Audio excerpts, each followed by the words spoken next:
ជាវឡុកទៅវៀតណាមហើយនឹងពួកខ្ញុំចេញពីប្រឡងគឺទៅផ្សារនៅឡាតេម៉ាតផ្សារនេះឈ្មោះឡាតេម៉ាតហើយពួកខ្ញុំទៅពីបេដងហើយទៅលើកណាក៏ទៅកន្លែងហ្នឹងដែរនិយាយទៅជាប់ស្នេហ៍បណ្ដោយទៅសាកកាហ្វេទៅយើងទៅដល់ទិញអីវ៉ាន់តិចតួចយកមកផ្ញើអ្នកផ្ទះមកវិញទៅទិញអីវ៉ាន់ហើយយកមកផ្ញើអ្នកផ្ទះតិចតួចហើយនេះផ្សាររបស់គេហើយអ្នកពួកខ្ញុំដើរចូលទៅតើបដាទៅនិយាយគ្នាបដាអីបដាមើលទូរស័ព្ទបដាចូលទៅហើយដើរឃើញអ្នកគ្នាគេចេះឃើញកាមេរ៉ាអ្នកគ្នាងាកមកផ្លែឡើយអ្នកគ្នាងាកមកបដានេះហើយ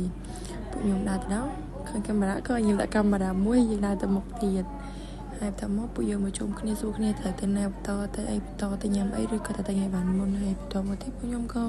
បន្តដំណើរទៅមុខទៀតទៅមើលនេះតិចតួចហើយខ្ញុំគូឃើញកាមេរ៉ាជាមួយនោះគ្នាថាកាយវិការដាក់កាមេរ៉ាហើយពេលហ្នឹងក៏ពួកខ្ញុំបានចៃពេលហ្នឹងពួកខ្ញុំក៏បានចូលដើរទៅមើលទៅដល់ឃើញគេលក់ពេជ្រហើយក៏ក្រុមពួកខ្ញុំនេះមកដល់ឈរកន្លែងមើលពេជ្រហើយអត់ចាប់អារម្មណ៍ក៏ចូលទៅសុំមើលគេបន្តិចទៅបន្តាក់មានលុយទិញទេចូលទៅមើលធម្មតាហើយក៏បន្តមកមើលឈុំមើលបន្តាហើយខ្ញុំនេះពងឈរមើលបន្តានេះ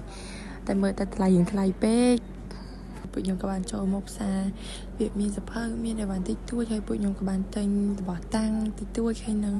មើលអីវ៉ាន់ក្មេងៗទេយកញ៉ាបងគាត់មានកូនគាត់ទិញអីវ៉ាន់ញ៉ាកូនហើយខ្ញុំមើលតកតាមិនបានទេពួកអីអត់សូវត្រូវចិត្តពួកអីមេត្រូវចិត្តប៉ុន្តែអីវ៉ាន់ហ្នឹងវាខ្លាចបែកហើយពួកខ្ញុំក៏បានចេញមកវិញពេលញ៉ាំអីហើយមកវិញពួកខ្ញុំរៀបចំហើយចាំឡានតាក់ស៊ីមកដល់ឈរចាំមកសេទូប្រហែលជាខ្ទង់10នាទី5នាទី10នាទីមកដល់ហើយពួកខ្ញុំក៏បានឃើញឡានតាក់ស៊ីមកដល់ដែរនេះនៅគ្នារើអីវ៉ាន់ទៅជួយគ្នារើបានយកឡានហើយពួកខ្ញុំបានដើរទៅឡានតាក់ស៊ីនោះជាឡានតាក់ស៊ីរបស់ពួកខ្ញុំហើយពួកខ្ញុំក៏បានឡើងយកអីវ៉ាន់ដាក់ឡានចូលចាំឡានមួយទៀតមកយកព្រួយឡានមួយជាគ្រប់គ្នាទៅពួកគ្នាខ្ញុំមានច្រើនដែរអញ្ចឹងពួកខ្ញុំជិះឡាន2ហើយនេះជាបានពួកខ្ញុំតែងទាំងអស់គ្នាហ្មងហើយតែងច្រើនដែរបានច្រើនគួរសមដែរម្នាក់មួយយួរហើយពួកខ្ញុំនេះប្រមូលបានដាក់ឡានហ្នឹងនេះហើយនៅចាំឡានមួយទៀតមកដល់ឈរ5ថ្ងៃក្តៅហើយបន្ទាប់មកពួកខ្ញុំក៏បានឡើងឡានជិះមកមើលទេសភាពមើលឡានគេហើយបាននិយាយគ្នាតិចតួចនៅលើឡានតែកាយវិការថតរូបអីលើឡានទៅថតវីដេអូលេងហើយផ្លូវគេថតផ្លូវថតអីឃើញប្រជាជនគេនៅនោះបាក់ឡានស្ទាវខ្លាំងណាស់នេះថតវីដេអូឃើញជិះលឿនណាស់